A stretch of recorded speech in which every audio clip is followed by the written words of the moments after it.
Hello everyone, how are you? My name is Nikunj Vyas and I study in 8th grade. तो आज का हमारा topic है वर्क एनर्जी एंड पावर का lecture number 2।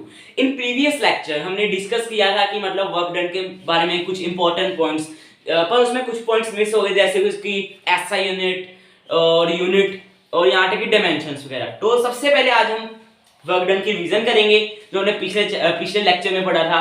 तो अगर आपने वीडियो नहीं देखा है तो मैं उसका लिंक डिस्क्रिप्शन में दे दूंगा, ठीक है। तो सबसे पहले हम उसकी थोड़ी सी रिवीजन कर लेंगे ताकि हमारे को थोड़ा सा आइडिया लग जाए अगर आपने नहीं भी देखा वीडियो, ठीक है।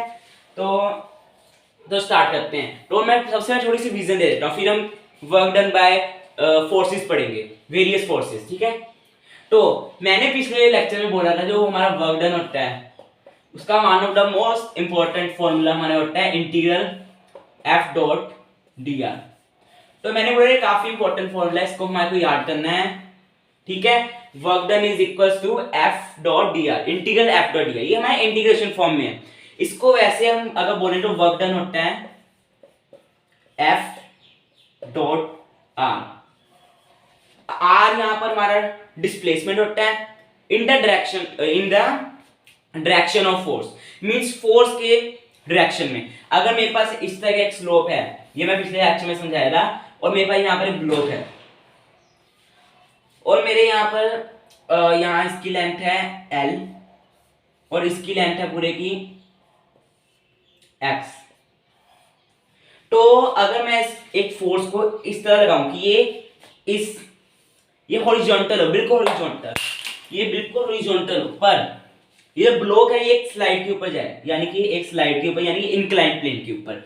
तो होगा यूं कि यहाँ पर मैं F लगाया, तो अगर मैं यहाँ पर पूछूं कि वर्क डन, तो हमारा डिस्प्लेसमेंट X हुआ, पर हमारा वर्क डन यहाँ पर F L हुआ, F इंटू एल, बिकॉज हमारे को डिस्प्लेसमेंट भी वही लेना है कि फोर्स की डायरेक्शन में हो, ठीक है।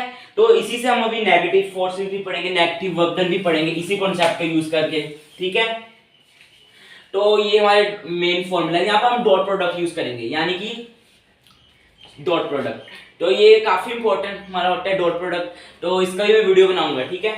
तो एफ डॉट आर ये फॉर्मूला हो गया। और अगर अब मैं यहीं पर थोड़ा सा क्लियर कर देता हूं, for constant force, for constant force, तो कांस्टेंट फोर्स का मतलब ये है कि फोर्स एज ए मतलब स्मूथ होगी, यानी कि फोर्स हमारी चेंज नहीं होगी टाइम के हिसाब से। तो इसका अगर मैं फॉर्मूला बताऊं तो हम इसको यूज करेंगे मेनली, क्योंकि ये काफी इंपॉर्टेंट है, मैंने आपको वैसे ही बोला था। तो work done equals to integral F dot d r. तो अब फोर्स कांस्टेंट है और वो इंटीग्रेशन से बाहर आ जाएगा, यानी कि F dot integral D R, और डी आर का इंटीग्रेशन होता है आर। तो हमारा वर्क डन तो हमारा work done for constant force हमारा आ गया एफ आर। तो यानी कि कांस्टेंट फोर्स के लिए हमारा जो वर्क डन होता है और नॉर्मल एफ आर हो जाता है, यानी कि F multiply by r, F times r, ठीक है। तो ये मैंने आपको पिछले लेक्चर की रिवीजन करा दी है। तो अब हम पढ़ेंगे work done by various forces और इसकी एसआई यूनिट। तो वर्क डन का फॉर्मूला होता है एफ डॉट डी आर या फिर एफ आर, ठीक है, फोर्स मल्टीप्लाई बाय डिस्प्लेसमेंट। तो अगर हम इसकी यूनिट वैसे देखें तो ये बनती है न्यूटन मीटर, ठीक है। पर हम इसकी एक यूनिट और हम इसको बोल सकते हैं, जो कि हम मोस्ट ऑफ द टाइम हम यूज करते हैं, इसको बोलते हैं जूल्स। इसको हम डिनोट करते हैं कैपिटल जे से। तो ये इसकी दो यूनिट्स है ऑफ वर्क डन, ठीक है। तो इसकी दो मेन यूनिट्स है, न्यूटन मीटर और जूल्स। जूल्स को हम डिनोट करते हैं कैपिटल जे से, ठीक है। तो अब मैं पढ़ाऊंगा work done by various forces. तो सबसे पहले हमने कांस्टेंट फोर्स का देख लिया था। कांस्टेंट फोर्स यानी कि इंटीग्रेशन से हमारा एफ बाहर आ जाएगा और इंटीग्रेशन ऑफ डी आर होगा हमारा आर। तो इसलिए हम नॉर्मल मल्टीप्लाई करेंगे, ठीक है। तो उस केस में तो उससे पहले हमारे एक और कॉन्सेप्ट जानना काफी जरूरी है, और ये कॉन्सेप्ट है negative work done, positive work done and zero work done. ठीक है, तो मैं इसको 3 केसेस में डिवाइड कर लूंगा। फर्स्ट में होगा मेरा पॉजिटिव वर्क डन, यहां पर होगा मेरा नेगेटिव वर्क डन, यहां पर होगा जीरो वर्क डन। तो पॉजिटिव वर्क डन यानी कि अगर मेरे पास कोई बॉडी है मास m और उसको मैं x डिस्टेंस मूव कराता हूं इन द डायरेक्शन ऑफ फोर्स, ठीक है, इन the direction of force F, या फिर ये फोर्स किसी एंगल पे भी हो सकता है, किसी एंगल पे भी हो सकता है। इसको मैं किसी एंगल पे ले लेता हूं ताकि एक जनरलाइज फॉर्मूला बन जाए हमारे लिए, एट एंगल ठीक है, या फिर अल्फा। तो अब देखना डिस्प्लेसमेंट जो है इन द डायरेक्शन ऑफ फोर्स है, जब तक ये जो हमारा फोर्स है ये 90 डिग्री यानी कि पूरे परपेंडिकुलर से कम रहेगा, यानी कि एज ए अपट्यूज एंगल पे लगेगी, तब तक ये जो हमारा फोर्स होगा ना ये पॉजिटिव रहेगा और डिस्प्लेसमेंट हमारा इन द डायरेक्शन ऑफ फोर्स होगा। तो यहां पर हम पॉजिटिव वर्क डन लेंगे। ठीक है, तो इसका फॉर्मूला हमारा होगा work done for positive forces equals to, for positive forces या फिर displacement in the direction of force equals to Fx cos theta. तो ये हमारा एक फॉर्मूला बन जाएगा Fx cos थीटा या फिर Fr cos थीटा। तो हमारे पॉजिटिव वर्क डन हो गया। ठीक है, अब हमारे नेगेटिव वर्क डन। अब जैसे हमारे पास वही केस ले लेते हैं, हमारा एक बॉडी है, उसका डिस्प्लेसमेंट इस डायरेक्शन में हो रहा है, इस डायरेक्शन में वो फोर्स लग रहा है ऑब्ट्यूज एंगल पे, यानी कि ये जो मैंने एक लाइन लगाई है, ये वाली ये मैंने इंडिकेट करने के लिए लगाई है कि ये जो लाइन है ये डिस्प्लेसमेंट के पैरेलल है और ये जो फोर्स हमारा F लग रहा है ये किसी एंगल पे है बट इन ऑपोजिट डायरेक्शन। तो हमारा नेगेटिव वर्क डन होगा, पर फोर्स अगर इधर लग रहा है और डिस्प्लेसमेंट उधर हो रहा है तो ये पॉसिबल कैसे है? तो यहाँ पर ऐसा भी हो सकता है, मैंने शो नहीं किया, यहाँ पर कोई और फोर्सेस लग रही हो, पर वर्क डन हमारे को इसका भी निकालना पड़ेगा। तो इसका वर्क डन हम as a negative work done लेते हैं। ठीक है, तो work done in which force and displacement is opposite, then that work done is called negative work done। तो इसका फॉर्मूला मैं लिख देता हूं, F work done equals work done for negative is equals to negative of Fx cos theta. ठीक है, तो ये फॉर्मूला हो गया नेगेटिव वर्क डन के लिए, यानी कि नेगेटिव। तो इसका हमें कॉन्सेप्ट जानना चाहिए कि अगर फोर्स की ऑपोजिट डायरेक्शन में डिस्प्लेसमेंट हो रहा है तो ये as a negative work done होगा, और अगर फोर्स की डायरेक्शन में ही डिस्प्लेसमेंट हो रहा है तो ये क्या होगा? पॉजिटिव वर्क डन होगा। अब अगर हम जीरो वर्क डन की बात करूं तो वही केस ले लेंगे, एक बॉडी है वो डिस्प्लेस कर रही है इस डायरेक्शन में, पर फोर्स तो लग रहा है ना इसके बिल्कुल परपेंडिकुलर है, डिस्प्लेसमेंट के परपेंडिकुलर लग रहा है। तो यानी कि डिस्प्लेसमेंट हमारा इस साइड हो रहा है पर हमारा जो फोर्स है वो उसके परपेंडिकुलर है, और ये हाँ जो ही नहीं ऊपर ही हो, नीचे की डायरेक्शन में भी हो सकता है, क्योंकि अगर मैं इसी फोर्स को नीचे को लगा दूं तो ये भी परपेंडिकुलर ही होगा डिस्प्लेसमेंट के। ठीक है, तो इस केस में हम जीरो वर्क डन गिनेंगे, क्योंकि यहाँ ना पॉजिटिव वर्क डन है ना नेगेटिव वर्क डन है, यहाँ पर क्या है? Zero work done. तो इस केस में वर्क डन क्या होगा? जीरो। ठीक है, तो ये था concept positive work done, negative work done और जीरो वर्क डन का। ये काफी इंपॉर्टेंट कॉन्सेप्ट है, इसी का यूज करके हम work done for gravitational force निकालेंगे, जो एक बहुत ज्यादा इंपॉर्टेंट है। बल्कि आगे वर्क डन के जितने भी क्वेश्चन सॉल्व होंगे, चाहे वो जेईई मेंस के, एडवांस के, नीट के, या भी किसी भी बोर्ड्स के एग्जाम के हम क्वेश्चन सॉल्व करेंगे अगर हम वर्क एनर्जी के, तो उसमें हमारे को वर्क डन की डायरेक्शन देखना बहुत जरूरी है, उसका साइन कि फोर्स के ऑपोजिट डायरेक्शन में हो रहा है डिस्प्लेसमेंट, या फिर उसी की डायरेक्शन में हो रहा है, या फिर परपेंडिकुलर हो रहा है। तो ये काफी इंपॉर्टेंट है, तो इसको हमारे को अच्छी तरह हमारे को इसको जान लेना चाहिए इस कॉन्सेप्ट को भी, क्योंकि अभी जो मैं कराऊंगा work done by gravitational force वो भी इसी कॉन्सेप्ट को यूज करेगा। ठीक है। तो अब हमारा है work done by gravitational force, work done by gravity या फिर ग्रेविटी,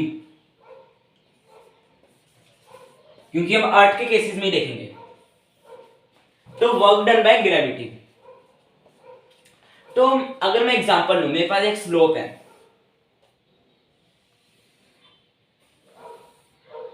ठीक है, और यहां से हमारे पास है एंगल थीटा ऊपर से, ठीक है। वैसे हम अगर नीचे से भी लें तो हम कैलकुलेशन के मदद से हम यहां पर भी हम इसका निकाल सकते हैं, या फिर यहीं से भी निकाल सकते हैं, ठीक है। तो अब अगर मैं देखूं, या फिर हम यहां भी ले सकते हैं, मैं आपको दोनों केसेस का दिखा दूंगा कि दोनों का आंसर सेम ही आएगा, ठीक है। तो अब अगर मैं यहां पर एक ब्लॉक ले लूं ऑफ मास m, तो हम सभी को पता है FBD की मदद से फ्री बॉडी डायग्राम बनाएंगे, ठीक है। तो नीचे को लगा होगा mg, तो यही तो फोर्स है जो ग्रेविटी लगा रही है mg ऑन दैट ब्लॉक। यहां से नॉर्मल रिएक्शन लगेगा पर हम उसको लेंगे नहीं, क्योंकि work done by normal reaction 99% cases में जीरो ही रहेगा, ठीक है। तो ये mg फोर्स यहां लग रहा होगा, पर ये आ इधर को रहा है, डिस्प्लेसमेंट इसका इस डायरेक्शन में है, ठीक है। तो इस डायरेक्शन में इसका डिस्प्लेसमेंट है। तो अब अगर मैं यहां पर इसकी लेंथ ले लूं, इसकी लेंथ में ले लेता हूं, इसकी लेंथ हम ले सकते हैं L, ठीक है। तो यहां पर एंगल थीटा, फोर्स यहां लग रहा है और डिस्प्लेसमेंट हो रहा है इधर को, ठीक है। तो यहां पर पॉजिटिव वर्क डन होगा, क्योंकि अगर हम ध्यान से देखें तो इनके बीच का एंगल ऑब्ट्यूज नहीं बन रहा, इनके बीच का एंगल जो है वो ऑब्ट्यूज नहीं है, इनके बीच का एंगल अल्फा है वो ऑब्ट्यूज नहीं है, एंगल इज नॉट ऑब्ट्यूज, सो ये पॉजिटिव वर्क डन है, ठीक है। नहीं सॉरी, एंगल इज एक्यूट, तो ये पॉजिटिव वर्क डन है, ऑब्ट्यूज नहीं बन रहा है, ठीक है। तो ये पॉजिटिव वर्क डन हो रहा है, ठीक है। तो अगर हमारे को इसका वर्क डन निकालना है तो हम सभी को पता है कि फॉर्मूला, पर अब हमारे को अगर हम वही वाला फॉर्मूला यूज करें, work done equals to integral F dot d r. तो अब फोर्स कांस्टेंट है, मैंने आपको पहले भी एक कॉन्सेप्ट बताया, फोर्स हमारा कांस्टेंट है mg, ये कांस्टेंट ही रहेगा, g की वैल्यू हाइट पर जाने पे डिक्रीज या इंक्रीज होती रहती है, फर्क पड़ता रहता है, पर अभी हम जब तक हम ग्रेविटेशन नहीं बढ़ते तब तक हम इसको कांस्टेंट रहेंगे, चाहे हम जितनी मर्जी हाइट ले लें, ठीक है। तो हम इसको एक कांस्टेंट फोर्स के तौर पे रखेंगे, और अगर कांस्टेंट फोर्स है तो हमारे को सभी को पता है F डॉट R, ठीक है। तो यहां पर R है हमारे पास ये, तो F डॉट R तो हो गया हमारे पास, पर हमारे को इसका एंगल थीटा निकालना पड़ेगा, क्योंकि पॉजिटिव वर्क डन का फॉर्मूला था work done equals to Fx cos theta, ठीक है। तो ये देखो, ये लेंथ है L और ये थीटा, तो अगर मैं इसका cos थीटा निकालूं तो वैल्यू आएगी ये, या फिर हम इसको भी रहने देते हैं, सबसे इजी है, यहां पर कैलकुलेशन मेरे को बहुत ज्यादा करनी पड़ेगी, क्योंकि इन द डायरेक्शन ऑफ फोर्स का मेरे को डिस्प्लेसमेंट निकालना पड़ेगा।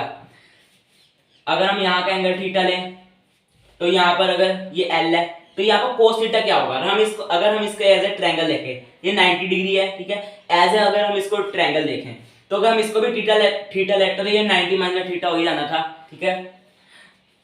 तो अगर हम इसको देखें तो cos थीटा जो हमारा होगा वो यही लेंथ होगी h, ठीक है, mg cos थीटा, ये क्या है h, ये हाइट h है, यानी कि मेरे पास स्लोप की हाइट निकालनी पड़ी, बाकी हमारा खुद ही हो जाएगा। तो अब अगर मैं देखूं फॉर्मूला में डालूं वर्क डन के, ठीक है, तो ये बन जाएगा फोर्स mg,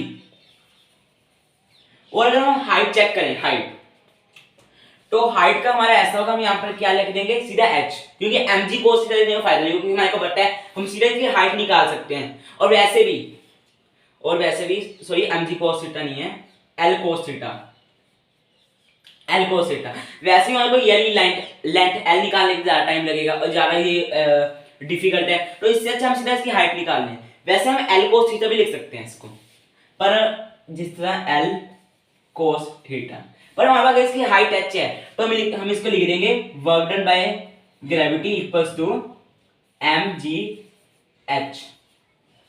तो ये एक जनरलाइज्ड फॉर्मूला है, यहाँ इस केस में जो वर्क डन है वो पॉजिटिव है, पर नेगेटिव भी हो सकता है वर्क डन। मैंने आपको बताया था positive work done, negative work done, zero work done. तो इसका मतलब जो वर्क डन है वो हमारे पास नेगेटिव भी हो सकता है, पर वो कैसे, अगर मैं ब्लॉक को यहां से ऊपर को ले जाऊं तो एंगल क्या बन रहा है, ऑब्ट्यूज, तो इसका मतलब ये नेगेटिव वर्क डन है, ठीक है। तो ये नेगेटिव वर्क डन भी हो सकता है। तो यानी कि हमारे को वर्क डन के फॉर्मूला में हमारे को अपना काफी मतलब हमारे को टाइम स्पेंड करना पड़ेगा, तभी हम इसमें परफेक्ट हो पाएंगे। तो ग्रेविटी में जीरो वर्क डन भी आ सकता है। तो जीरो वर्क डन का अगर मैं आपको बताऊं कि कैसे आ सकता है, हमारे पे एक प्लेन है, ठीक है, उसके ऊपर हमारे पास ब्लॉक पड़ा है, इसका डिस्प्लेसमेंट इधर को हो रहा है, ये एक हॉरिजॉन्टल प्लेन है। अगर डिस्प्लेसमेंट इधर है तो फिर gravity is acting in downward direction, तो इसलिए एंगल क्या होगा इनके बीच का, 90 डिग्री। ग्रेविटी लग रही है नीचे, डिस्प्लेसमेंट हो रहा है इधर, एंगल 90, तो इसलिए वर्क डन क्या हो जाएगा, जीरो इस केस में, ठीक है। तो ये मेरा आज का वीडियो था जिसमें मैंने वर्क डन के कुछ काफी इंपॉर्टेंट पॉइंट्स जो कि आगे जाके हमारे बेसिक बनते हैं, क्योंकि 9th क्लास में बस सीधा एफ डी कोस सीधे पढ़ के आ जाते हैं, जो कि यहाँ पर ज्यादा यूजफुल नहीं है कुछ केसेस में, क्योंकि यहाँ पर मेरे को एनालाइज करना पड़ेगा केसेस को। तो यही था मेरा आज का वीडियो, थैंक यू।